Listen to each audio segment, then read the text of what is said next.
I feel like you didn't do a ton of research on train engineering. Oh, you'd be surprised. You would be surprised. No, I don't know if I would.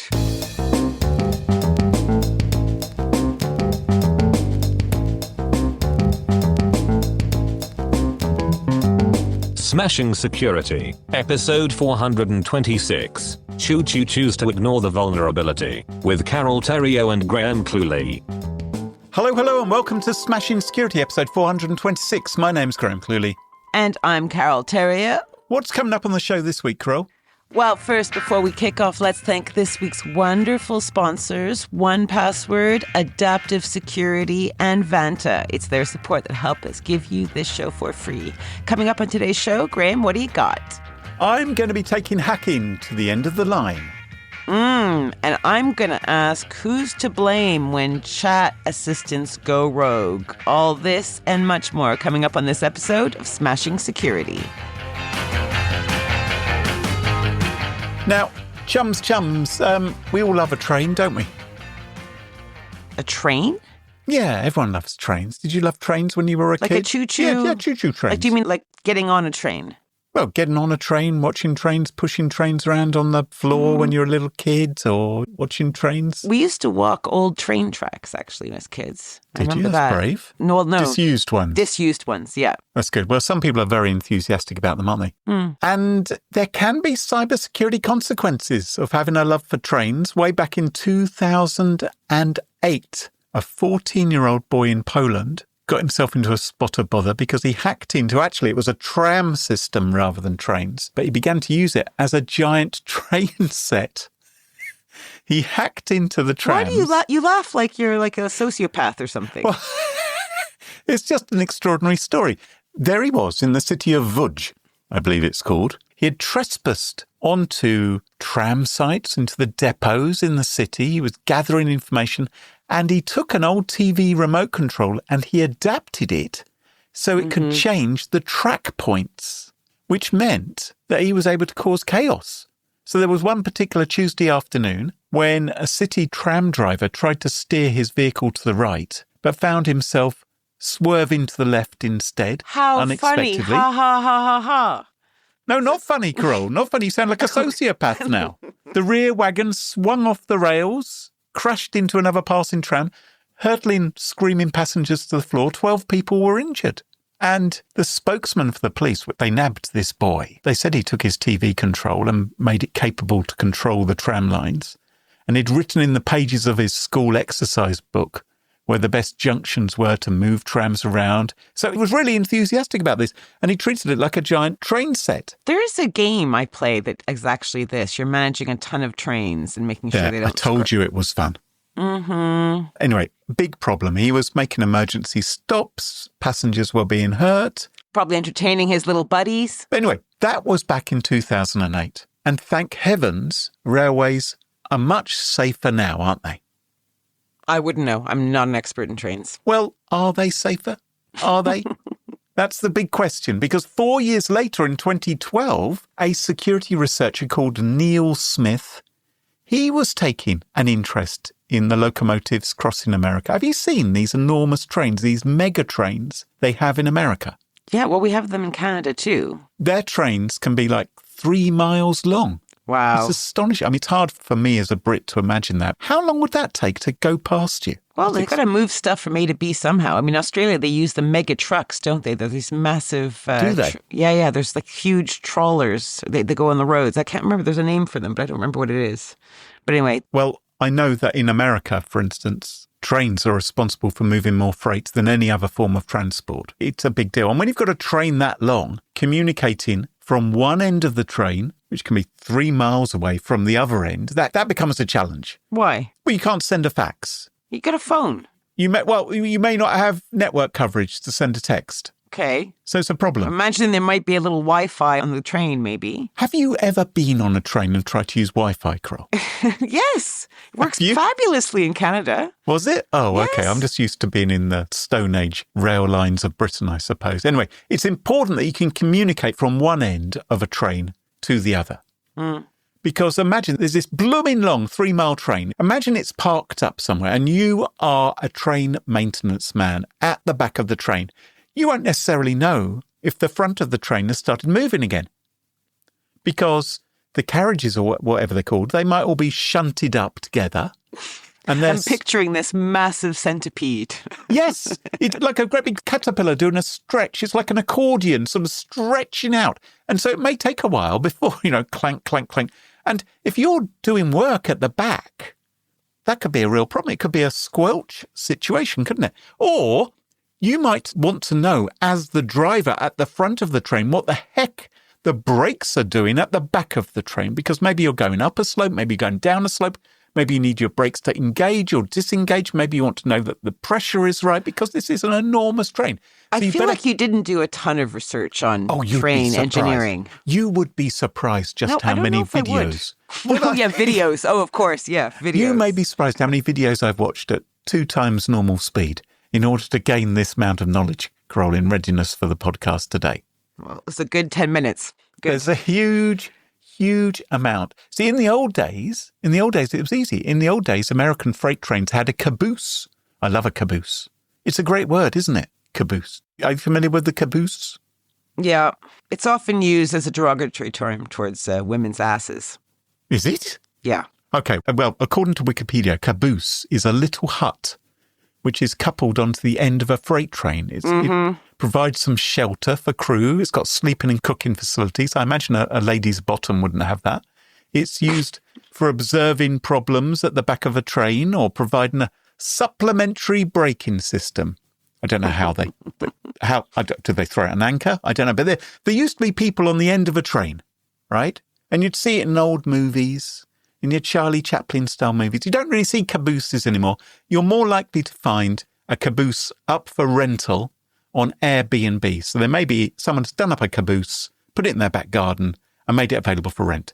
Anyway, the way in which this is done these days without a caboose on these flipping long trains is with what is known as an end-of-train device, an EOT, or a flashing rear-end device, a FRED, F-R-E-D. And these collect data regarding a train's brake line pressure, and they send that information to the front of the train via a radio signal.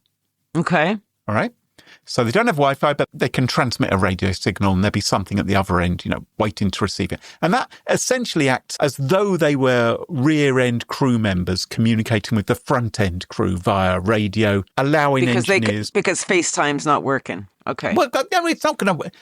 No. And obviously, FaceTime has only been around for the last 10 years or whatever as well, I know, but we're 2015. Well, 2012 when Neil Smith was looking into this. But these end-of-train devices, they've been around since the demise of the caboose.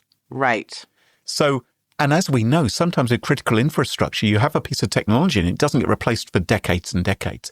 But Neil Smith, this researcher in 2012... he was looking at train security and specifically these end-of-train devices, and he realised that the system was open to being hacked. It was vulnerable. Now, when I first heard that you could hack a train, I was thinking sort of Mission Impossible style stunts, leaping from train to train, wanting to be within Bluetooth range. You need to be really close. But that isn't the case. That isn't the case at all. You can be a ridiculously long distance away.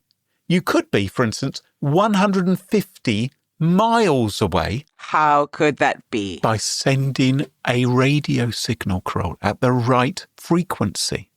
All you need is some radio equipment. It costs less than $500 to send a bogus message that could issue commands to the end-of-train device to, I don't know, something like suddenly slam on its brakes, which isn't a good thing. Derailment, danger.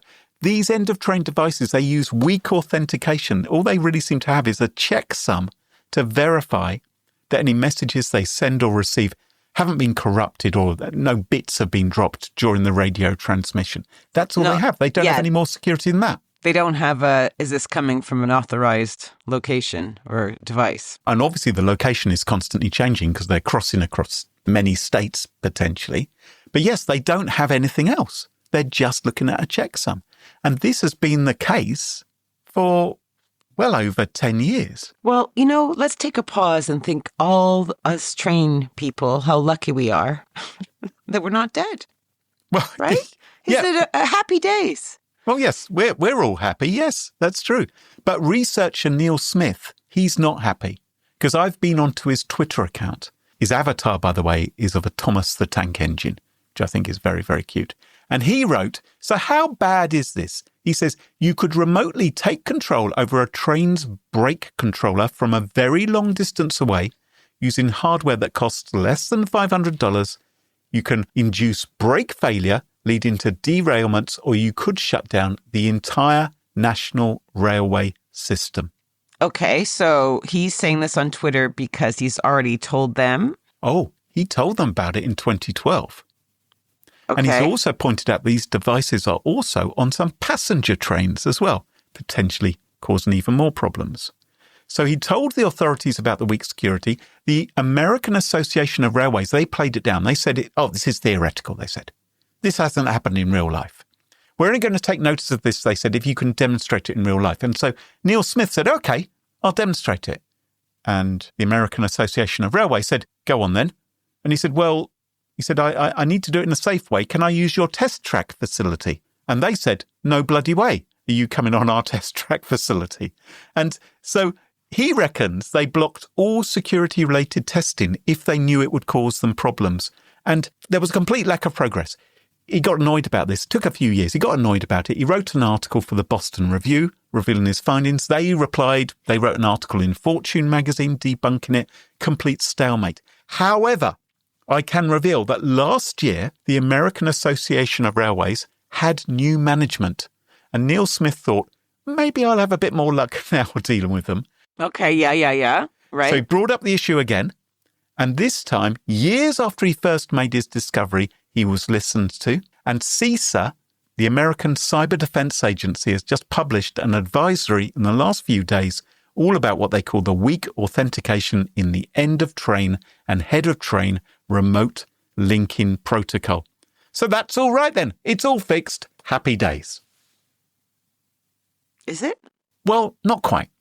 Because there are still some 75,000 end-of-train devices on trains across USA, Mexico, and most importantly, Canada. I'm just saying that for you, Carole, which have to be physically replaced.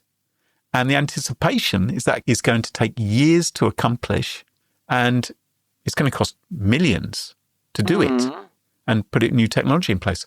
Which may explain why they weren't so keen to listen to the vulnerability and hear about the problems in the first place. Yeah, it's interesting because it kind of says they buried it under the carpet because they didn't have to declare it. Maybe at the time, I don't know, I can't remember what the laws were or what what their responsibilities were, having been told this information. They seem to think it didn't matter, but... Yeah, they didn't help him. They should have got involved, I guess. Yeah, and there was another researcher who also independently did some research and announced it at DEF CON. So I think over time, the noise has begun to get louder and now is being listened to a bit more. But although at the moment we don't know that this has ever been done maliciously, now, of course, it's become better known, unfortunately, as a result of this disclosure.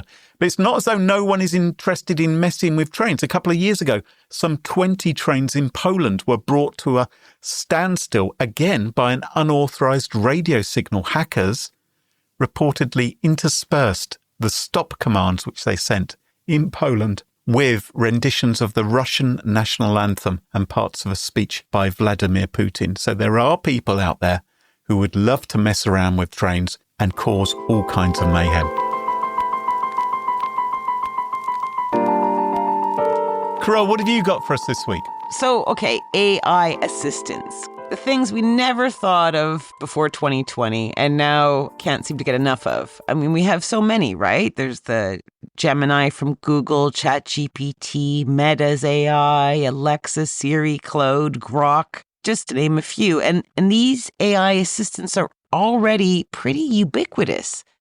I mean, they're basically the next search tool. Wouldn't you agree? Oh, yeah, absolutely. You want a recipe? Go to AI. You want advice on a trip?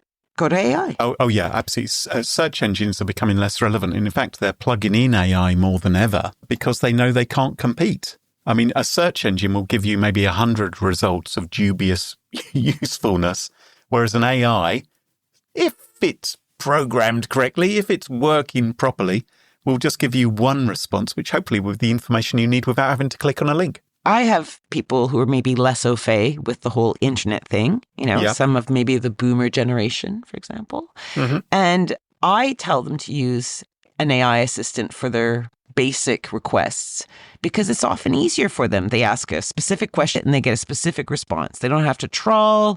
They don't have to work around sponsored ads at the moment. It's fairly simple and straightforward. Yes. Although one of the problems with AI is it can sound excessively confident, can't it? It can sound as though it really knows what it's talking about. It depends which ones you use, I think. Okay. There are some that are a little more hesitant, I think. Mm-hmm. Anyway, so currently countries around the world are kind of literally, well, not literally, I was going to say literally wrestling with how to apply regulations to this digital genie that was maybe perhaps let out of the bottle a little too early. Yep. So countries like Denmark is proposing changes to its copyright laws to give citizens ownership of their own likeness, which I've talked about before on the show, including their face, voice, and body. Of course, you should have copyright of your own face, voice, and body, in my opinion. But meanwhile, while this is happening, the U.S., as part of the One Big Beautiful Bill, just recently tried but failed to pass a 10-year moratorium to prevent individual states from regulating AI stuff. Right. So it's nuts out there.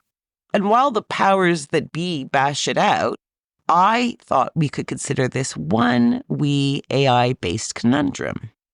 And it involves a recent Grok snafu. Now, Grok is a free AI assistant designed by XAI. You say it's free, Carole, but I think you do have to sell your soul to the devil, don't you, and have a Twitter account.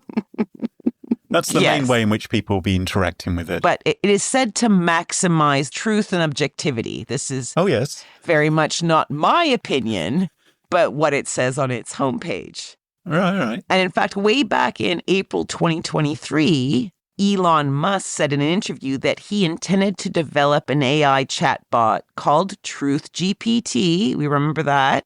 Oh, my goodness. Which he described as a maximum truth-seeking AI that tries to understand the nature of the universe. And he expressed concern that ChatGPT was being trained to be politically correct. Yes, because he's got a big beef with Sam Altman at OpenAI, hasn't he? Yeah, they do. They have a big beef. And Truth GPT later became what we know now as Grok. Now, it seems that Grok has had at least one big contract come its way. The U.S. Department of Defense said this past Monday it would begin using Grok after awarding the tech company a multi-million-dollar contract. For what? What are they going to use Grok for? For making jokes? Apparently, Grok has some government tools that will be super useful. Oh, my goodness. So the future's looking bright for XAI and Grok, as long as you don't cast your memory back to last Tuesday. Because last Tuesday, throughout the day, Grok seemed to go rogue, even for a maximum truth seeker. The chatbot ranted for hours about a second Holocaust and spread anti-Semitic tropes and conspiracy theories. According to the Washington Post, it even claimed that people with Jewish-sounding names were disproportionately linked, quote, every damn time, unquote, to hate, radicalism, and deceitfulness. It was quite rude as well about Polish Prime Minister Donald Tusk. Did you see that one? No, didn't enjoy researching all that stuff, I've got to say. Wasn't fun. No. It said he was a pompous ginger whore. Right. Is what they said. It's what Grok's opinion was. And it had some unpleasant things to say about Turkish leadership as well. I think has resulted in Turkey thinking of actually blocking Twitter entirely in their country. Yes. So I would say a whole heap of hate vomit, right? A whole heap of hate vomit from Grok seemed to be the result of a code update, which the Washington Post said included instructions such as, you tell it like it is, and you're not afraid to offend people who are politically correct. And it was also instructed to not blindly defer to mainstream authority or media. And it looks like Grok certainly took its instructions seriously, doesn't it? Yeah, I'm a little bit worried that this is the AI that the Department of Defense is getting into bed with if it's all about hating people. To be fair, the Department of Defense got into bed with 3 more. Oh, okay. They have a what's it called now? A polyamory going on with ChatGPTs in there as well. And there's a few more. Yeah. Lovely. According to The Independent, XAI attributed the problem to the chatbot relying too heavily on input from X users. Right. So it's the user's fault. Specifically, it's the users of Twitter, or X as it's now known. So what it's done is it's learned how to interact with the world. It's all of the knowledge which it's been scooping up has been on Twitter. So because it's seen bile and hatred there, it thinks, well, let's just go with this then. Amazing. The Anti-Defamation League, a civil rights group that monitors anti-Semitism, said what we are seeing from Grok LLM right now is irresponsible, dangerous, and anti-Semitic, plain and simple. XAI did eventually roll the code back and said it was actively working to remove the inappropriate posts. And here's my problem, right? Here's my beef. If a company employee went on a similar anti-Semitic violent tirade like XAI's Grok chatbot did, give him a promotion. Would they have a job the next day? Can you imagine? You walk into the office one morning like you're Michael Douglas from Falling Down, that movie. Well, isn't it the case that Twitter's CEO, Linda Yaccarino, actually resigned the following day? So maybe it wasn't Grok. Maybe she was just there drunkenly at the keyboard. And another thing. She's going to tap it out. I'll never talk about this as well. Oh, it's all her fault. Oh, that's unusual. Actually, Grok was very rude about her as well. Which may have expedited her desire to leave the organization. But if you were an employee, right, sharing your torment of mouth excrement with all your colleagues, your boss, and worst of all, your paying customers, right? Because I'm sure some of these people were paying to have their whatever VIP X treatment or whatever it is. Oh, yeah. And do you think that oopsie daisy is an appropriate response? Who is responsible? Like, who is accountable? Here's the thing. There is a counter-argument. I'm not necessarily going to say that I subscribe to it, but there is a counter-argument, which goes like this. Then the last couple of years, Twitter has become so overrun with bots. There are actually very few humans up there who are getting offended. So it's mostly bots who are getting offended, or bots who are getting offended on other bots' behalf. After all, if a tree falls over in the forest, Carole, and no one's there to see it, did it really fall? Or what was the phrase? Or is it a bear in the woods? Or is the Pope Catholic? I can't remember. Anyway, that's the counter argument. I think your point is moot because we're not just talking about X here. We know that AI is embedded and implemented in almost all electronic things that we now use. And I think there is like the tech race to hurry to get it out the door means that we as customers have become beta users. We're beta testers. Oh, yes. That's what we are. Oh, yes. And I mean, this is very different from, you know, a hacker taking over a channel and spewing crap. Like, you know, what happened on Sesame Street's Elmo. Yeah, Elmo got hacked. Yeah, quite a big popular channel where, you know, he says things like, Happy Monday, everybody. And a baddie took over and made all kinds of racist and anti-Semitic threats with expletives. Yeah, but that could have been worse. Imagine if he'd been Oscar the Grouch. Well, that would have been really He may bad. not have as many followers. And my point is a bad guy got in and messed about. But in Grok's case, who is accountable? Well, I think they should be accountable. I think the people at the top need to take some responsibility for this. Because they're advocating our use of this stuff. They're saying, come use this. This is so cool and great. It's going to make your life so wonderful. And they're not just spreading insults, they're spreading misinformation as well. And it's dangerous. They're making money, right, off people using it. And imagine if you're using AI for like something super serious, like an intricate medical procedure, you know, and it goes rogue. Oopsie, right? Like, I don't know how this works. But don't worry, I'm actually covering last week's news because just today, day of recording, Tuesday, Elon announced the sensuous Grok AI companion. Oh my God. For subscribers. And that's exactly what we need, an AI companion for saucy sexting, for f***'s sake. This is from the guy who's planning to own his own political party. So, fun times. You know what? I might catch one of those rockets to Mars. Maybe it'd be better over there.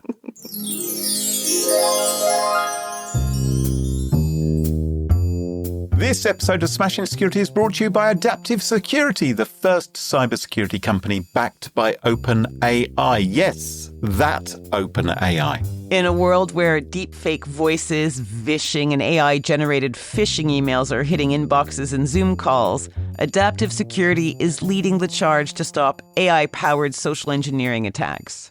Their AI-native platform simulates cutting-edge deepfake threats, trains your team with expert-vetted modules, and even triages real-time phishing reports. And now, Adaptive's new AI content creator helps security teams instantly generate custom training by just pasting in a news article or a compliance doc. Whether it's a break-in threat or an internal policy update, Adaptive can spin it into interactive, multilingual training in seconds. Trusted by top security leaders, Adaptive is building the future of cyber defense. To learn more, head to adaptivesecurity.com. That's adaptivesecurity.com. Now, Carole, according to Vanta's latest State of Trust report, cybersecurity is the number one concern for UK businesses. And of course, Vanta can help you with that. Whether you're a startup, growing fast, or already established, Vanta can help you get ISO 27001 certified and more without any of the headaches. You see, Vanta allows your company to centralize security workflows, complete questionnaires up to 5 times faster, and proactively manage vendor risk to help your team not only get compliant, but stay compliant. So stop stressing over cybersecurity and start focusing on growing your business in 2025. Check out Vanta and let them handle the tough stuff. Head to vanta.com/smashing to learn more. That's Vanta, VANTA.com/smashing. And thanks to Vanta for sponsoring Smashing Security.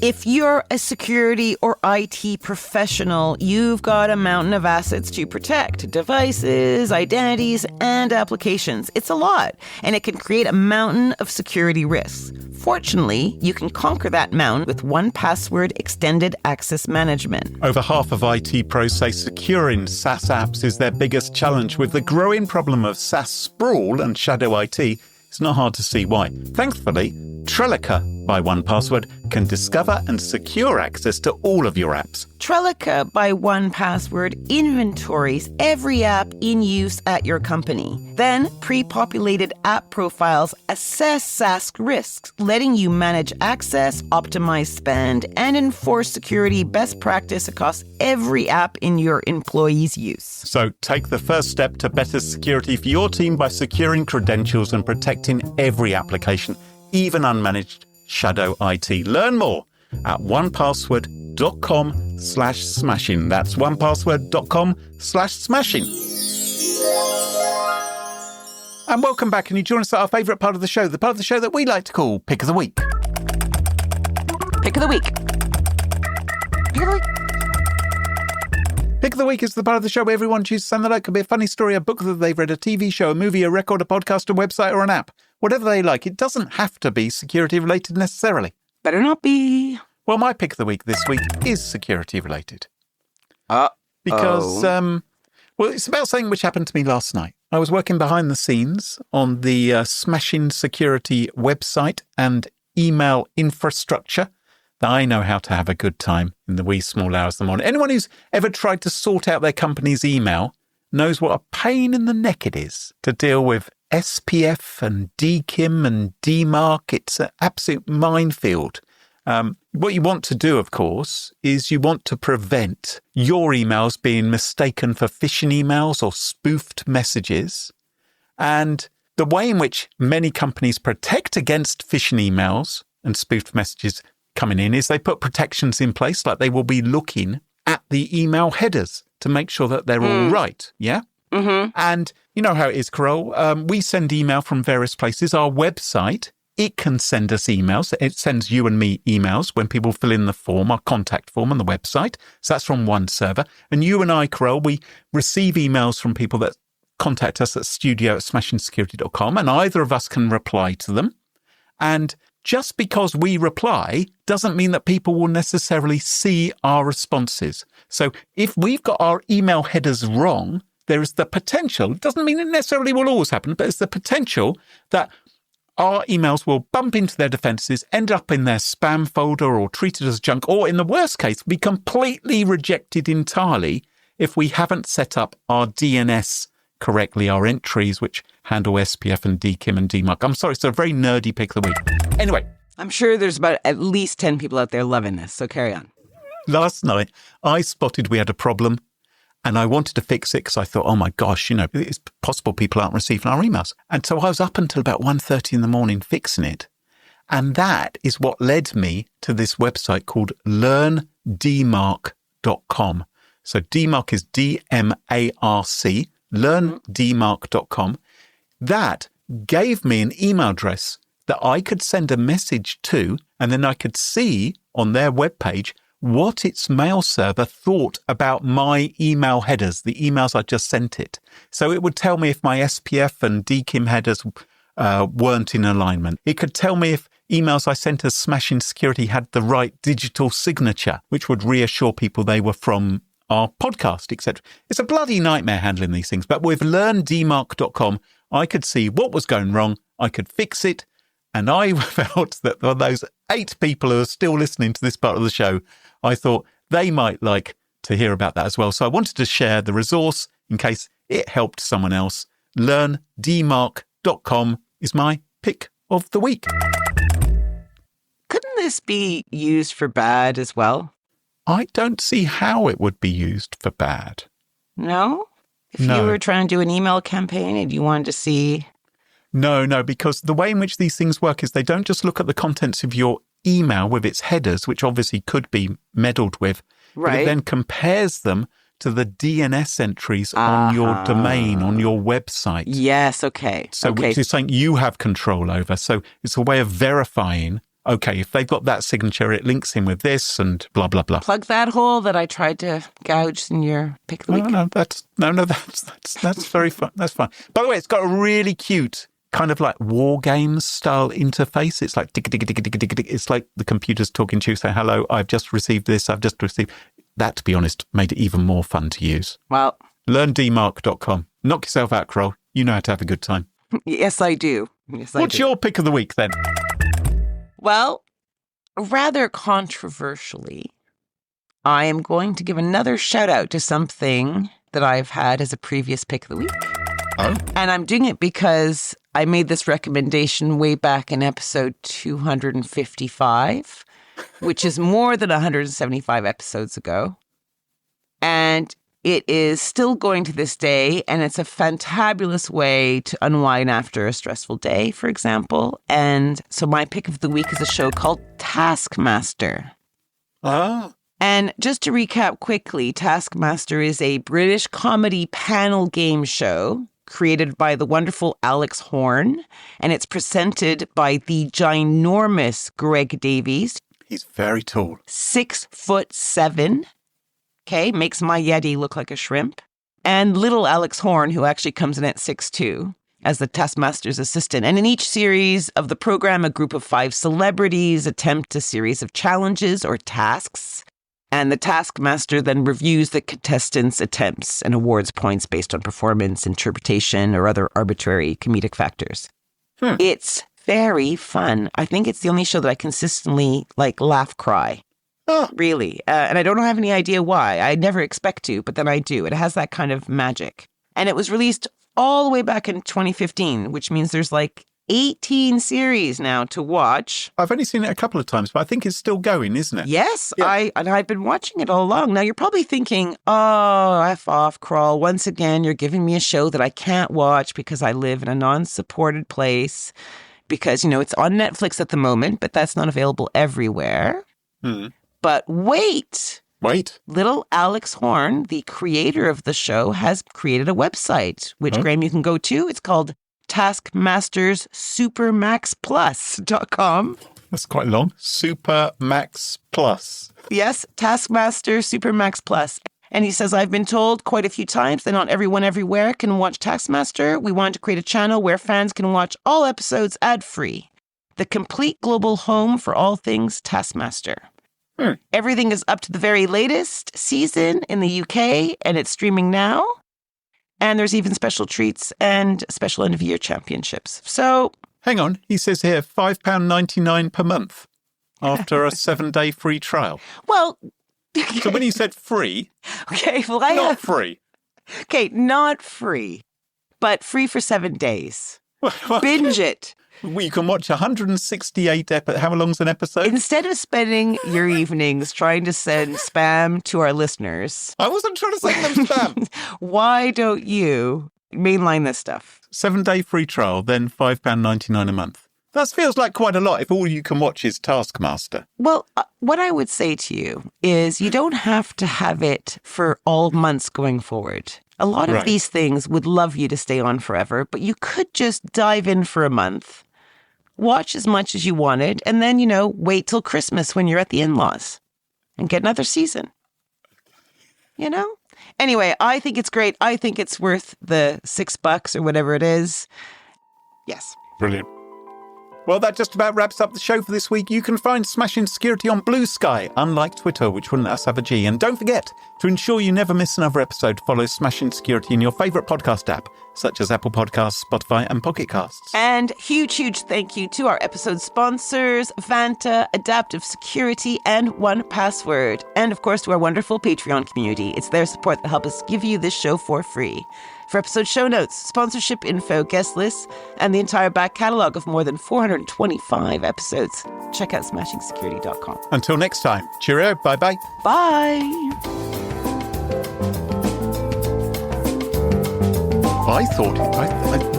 So the guy who I thought was quite small is actually 6'2" himself.